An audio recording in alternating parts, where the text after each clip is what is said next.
Hello student, आज हम लोग देखेंगे इफेक्ट ऑफ सब्स्टिट्यूएंट।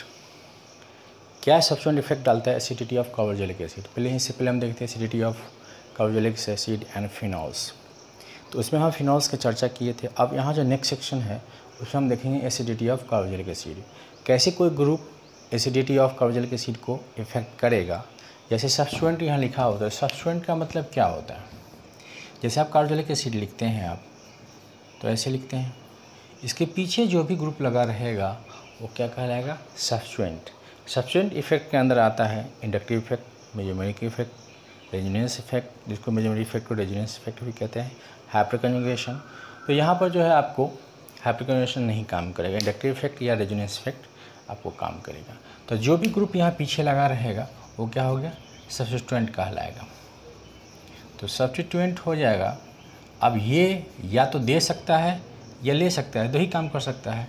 या तो कोई भी ग्रुप आपका कोई ग्रुप है या तो देगा या लेगा, दो ही काम करेगा।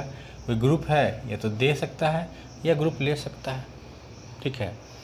तो इस तरह से हम देखेंगे। अब हमारे पास अगर एसिड है, कोई भी एसिड हमारे पास है, तो इसको हम क्या करते हैं, एसिडिटी चेक करने के लिए हम क्या करते हैं, पहले हम कंजुगेट बेस बनाते हैं। कंजुगेट बेस कैसे बनता है, जब H+ निकाल दीजिएगा इसमें से तो क्या हो जाएगा, ये हो जाएगा O- और H+। अब ये हो गया क्या, जब H+ निकल गया ये हो गया कंजुगेट बेस। कभी भी हम बताए थे पिछले में भी कि H+ निकालिए, A- जो होगा आपको क्या होगा, कंजुगेट बेस हो जाएगा। ये क्या है, कंजुगेट बेस है, कंजुगेट बेस हो गया।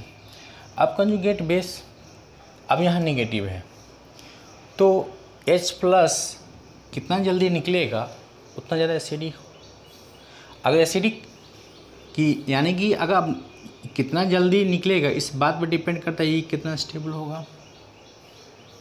यानी कि आप अपने पॉकेट से कितना रुपया दे सकते हैं किसी को, 500, 1000, लाख, 10 लाख नहीं दे सकते हैं। लेकिन टाटा बिरला वो भी दे सकता है, क्योंकि उसके जाने से फ़र्क नहीं पड़ता है, आपको 1500 जाने से ज़्यादा फ़र्क नहीं पड़ता है। तो कोई ग्रुप किसी को तभी जान देता है जब उसके जाने से फ़र्क नहीं पड़े। तो अब यहाँ क्या है कि आपको H+ निकल गया, हो गया कंजुगेट बेस। अब इसकी स्टेबिलिटी को देखना है। अगर कोई ग्रुप इसके स्टेबिलिटी को घटा देगा तो उसको जाने नहीं देगा, और बढ़ा देगा तो इजीली जाएगा। यानी कि जो खींचने वाला ग्रुप है इसके नेगेटिव चार्ज को, उस एसिडिटी को बढ़ाएगा, और देने वाला ग्रुप जो है क्या करेगा, इसके एसिडिटी को घटाएगा। यानी देने वाला को हम क्या कहते हैं, जो देता है डोनर होता है, जो लेता है विड्रॉल होता है, एक्सेप्टर होता है। तो यानी ग्रुप, यानी कि इसके एसिडिटी कब बढ़ेगा, जब कंजुगेट बेस स्टेबल होगा। यानी कि stability of conjugate base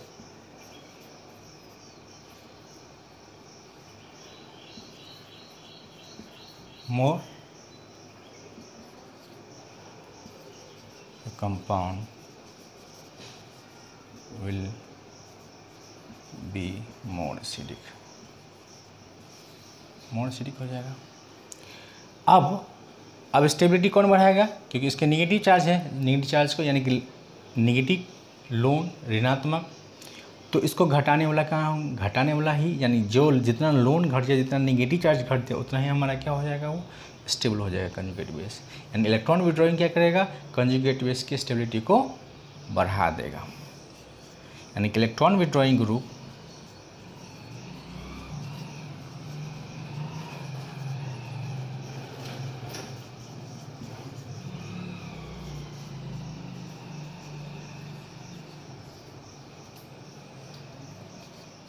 stability of conjugate base, stability of conjugate base क्या करेगा, बढ़ा देगा। उसी तरह से जो डोनर ग्रुप होगा, जिसको हम इलेक्ट्रॉन विड्रॉइंग को शॉर्ट फॉर्म में क्या कह सकते हैं, इसको हम ऐसे कह सकते हैं EWG,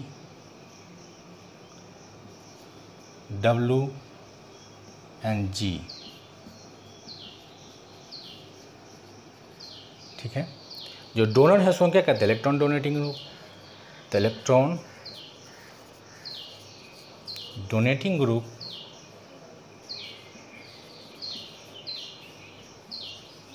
ग्रुप यानी कि EDG, electron donating group, decrease stability नहीं करेगा, क्योंकि ये निगेटिव चार्ज को जो डोनर ग्रुप होगा, यानी डोनर का मतलब क्या होता है, एक ही चीज़ का लेना देना होता है, वो क्या है, इलेक्ट्रॉन। तो इलेक्ट्रॉन देगा तो इलेक्ट्रॉन को क्या निगेटिव चार्ज और बढ़ जाएगा। इलेक्ट्रॉन डोनर क्या होता है, क्या करेगा, स्टेबिलिटी को डिक्रीज कर देगा ऑफ कंजुगेट बेस। तो अब है कि जब आपका कंजुगेट बेस की स्टेबिलिटी को ये डिक्रीज कर दिया, तो अब क्या है कि इसके स्टेबिलिटी को ये डिक्रीज कर दिया। अब डिक्रीज कर दिया, कंजुगेट बेस का स्टेबिलिटी डिक्रीज हुआ, तो क्या हो जाएगा, आपका स्टेबिलिटी घट जाएगा। अब हमको देखना है कि जो इलेक्ट्रॉन विड्रॉइंग ग्रुप है, जो इस एसिडिटी को बढ़ाता है, जो ऑर्डर दिया हुआ आपको, साथ में कुछ और ऑर्डर देखेंगे। जैसे एनसीईआरटी में जो दिया हुआ आपको ग्रुप का ऑर्डर CF3 NO2 CN, फिर हैलोजन फ्लोरीन, क्लोरीन,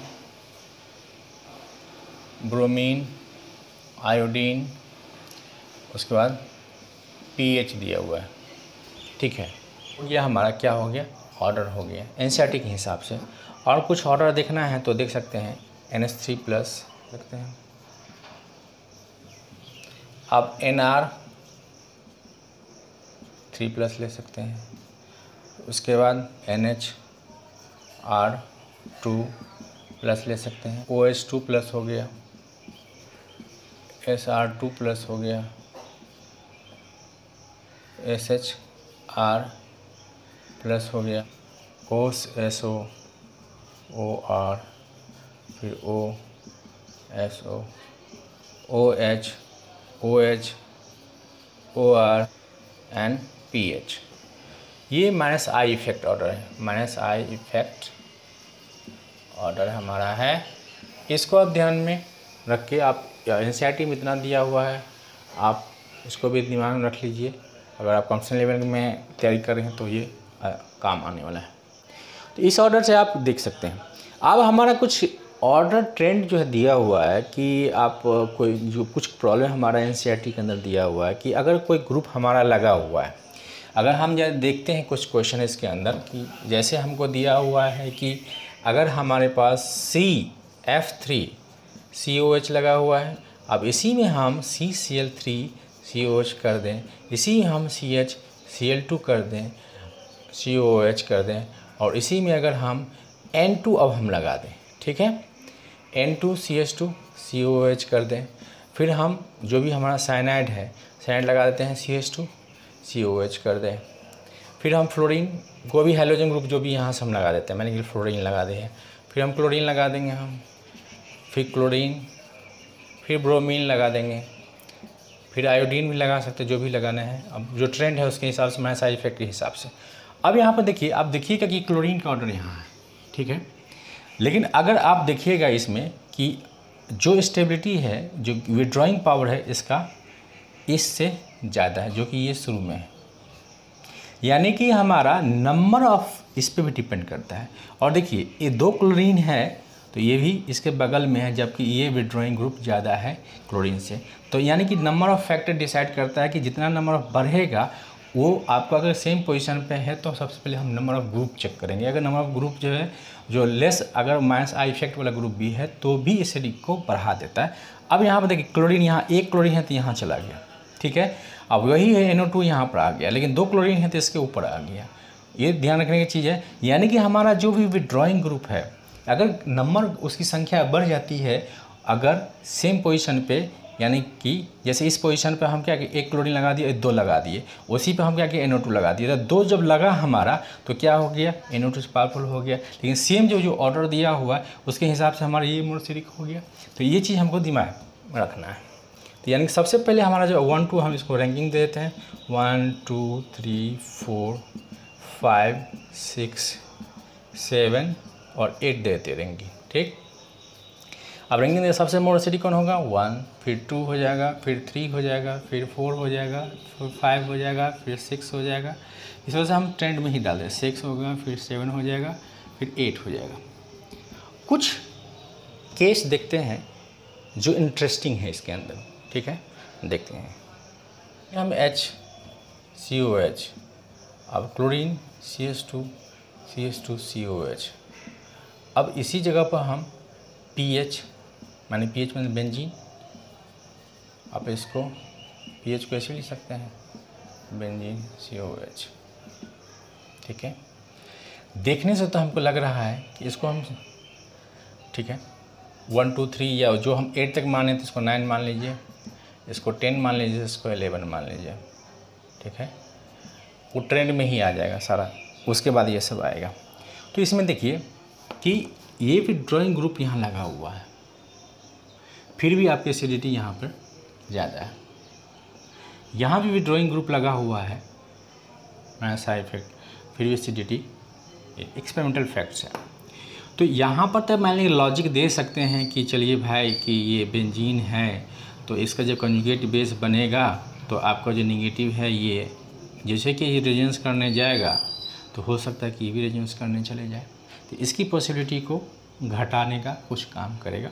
तो चलिए इसके तुलना में, क्योंकि इसमें कोई घटाने वाला नहीं है, तो यहाँ को उसको रेजोनेंस को जो हो रहा है, क्योंकि इसके अंदर जो रेजोनेंस होता है हमारा वो कैसे होता है, ये ऐसे जाता है, ये ऐसे जाता है, फिर क्या होगा, ये ऐसे जाएगा और फिर ये ऐसे बनता है, फिर रिटर्न होगा, इस तरह से बन जाएगा, ये ऐसे गया और फिर ऊपर जाएगा, फिर ये नीचे आएगा, फिर ऐसे बनते चले जाता है, इस तरह से रेजोनेंस होता चले जाएगा। तो उस समय के दौरान क्या होगा कि रेजोनेंस से भी करने आएगा तो ये घटा देगा, तो ठीक है, मान लीजिए कि इसकी ये कम कर देगा, लेकिन यहाँ तो भी ड्राइंग लगा हुआ है, ठीक है। तो इस फैक्ट को दिमाग में रखना है कि जैसे ये क्या है, कहीं ना कहीं ये खींच रहा है, लेकिन जैसे आपको पता है कि इंडक्टिव इफेक्ट डिस्टेंस डिपेंडेंट होता है, 3 से 4 कार्बन के बाद उसका इफेक्ट 0 हो जाता है, तो कहीं ना कहीं प्लस आई को शो करता होगा। इसीलिए इस केस में सबसे ज़्यादा ये ध्यान रखिएगा, ये होगा, फिर ये होगा, फिर ये होगा, इस तरह से ये और ये ध्यान रखना है। अब इसी में आप बढ़ाते चलिए, जो लगाना है ग्रुप लगाते चल जाइए। इसी में मन है आपको, अब जैसे मन है आपको कि ये ग्रुप दिया हुआ, ठीक है, बेंजीन दिया हुआ है, अब इसमें पूछ दे ये बेंजीन है, अब इसी में पूछ दे कि एक इसी के अंदर हम CH2 यहाँ लगाते, तो अब क्या होगा, ये CH2 आने से क्या होगा, या फिर हम एक और CH2 लगा दें, या हम इसी में इसको हम एक्सेप्टर कुछ लगा दें, NO2 लगा दें, कुछ भी लगा दें। अब इस ढंग से देख सकते हैं, ठीक है। अब हम कोई सिंपल से कोई तुलना ऐसे हम कर लें, हम COOH कर लें, CH3CO CH2COH कर लें। अब हम सब में तुलना करें, 1 2 3 4, इसको 5 करते हैं। अभी हम सब में तुलना करें तो कहीं ना कहीं बेंजीन है इसके अंदर, कहीं ना कहीं अभी हम ये सब चीज़ फैक्टर नहीं दिख रहे हैं। अगर हमारा बेंजीन है लेकिन यहाँ बेंजीन काम नहीं कर रहा है क्योंकि रेजोनेंस नहीं होगा, ठीक।